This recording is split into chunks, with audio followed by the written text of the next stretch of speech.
اعوذ باللہ من الشیطان الرجیم۔ بسم اللہ الرحمن الرحیم۔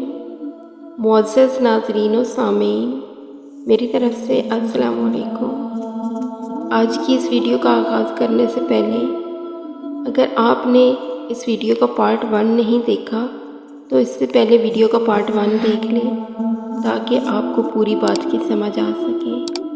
پچھلی ویڈیو میں ہم نے جانا تھا کہ کیسے رب کائنات نے اس کائنات کو تخلیق کیا تھا، کون سی ارواح اللہ کے سامنے تھیں، کون سی ارواح اللہ کے دائیں جانب تھیں اور کون سی ارواح اللہ کے بائیں جانب تھیں۔ نیز ہم نے یہ بھی جانا تھا کہ کون سی ارواح دنیا میں آ کر رب کا دیدار کر سکتی ہیں اور کون سی ارواح اللہ کا دیدار کرنے سے قاصر ہیں۔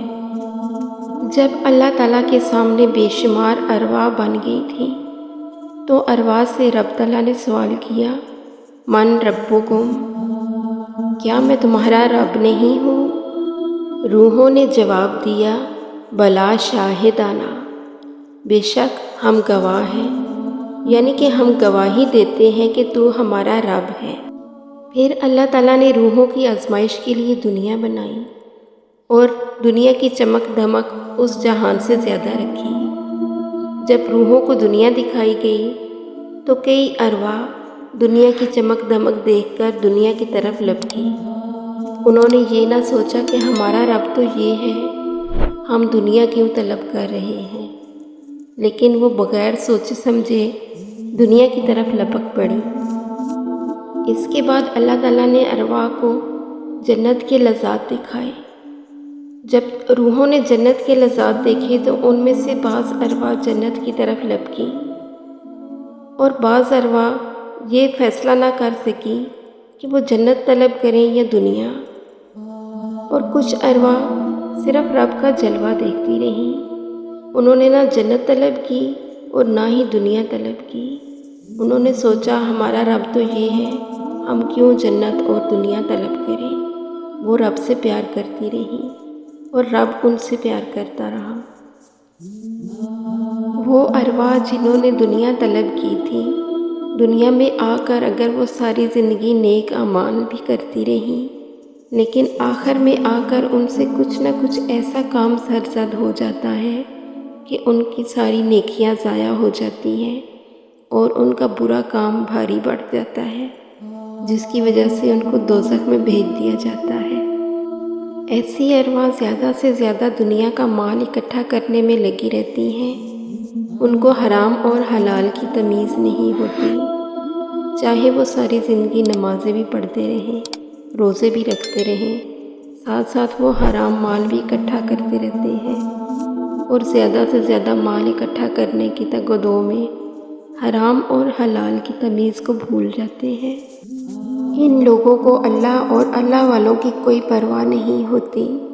وہ ارواح جنہوں نے جنت طلب کی تھی وہ بھی بغیر حساب کتاب کے جنت میں جائیں گی، بے شک وہ ساری زندگی برے اعمال کرتے رہیں، لیکن آخر میں ان سے کچھ نہ کچھ ایسی نیکی سرزد ہو جاتی ہے کہ ان کو بغیر حساب کتاب کے جنت میں بھیج دیا جاتا ہے۔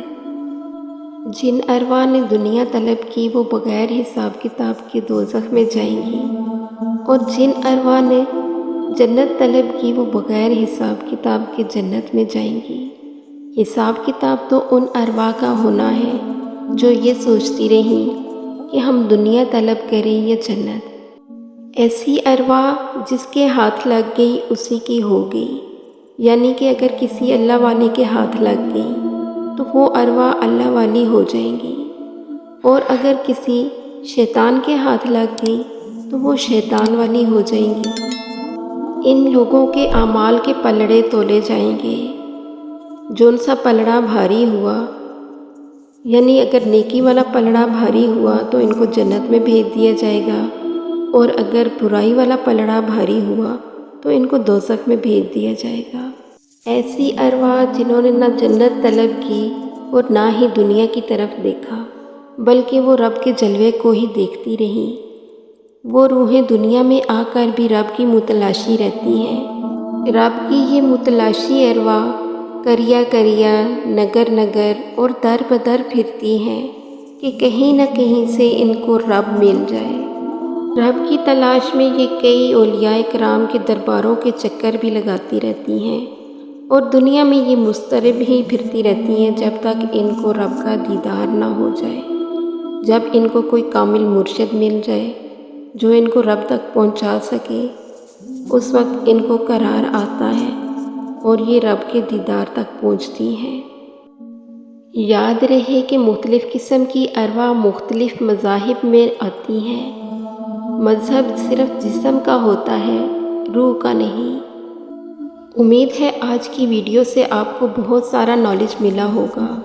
اگر ویڈیو سے متعلق کوئی بھی سوال آپ کے ذہن میں ہے تو انسٹاگرام کا لنک ڈسکرپشن میں مینشن ہے۔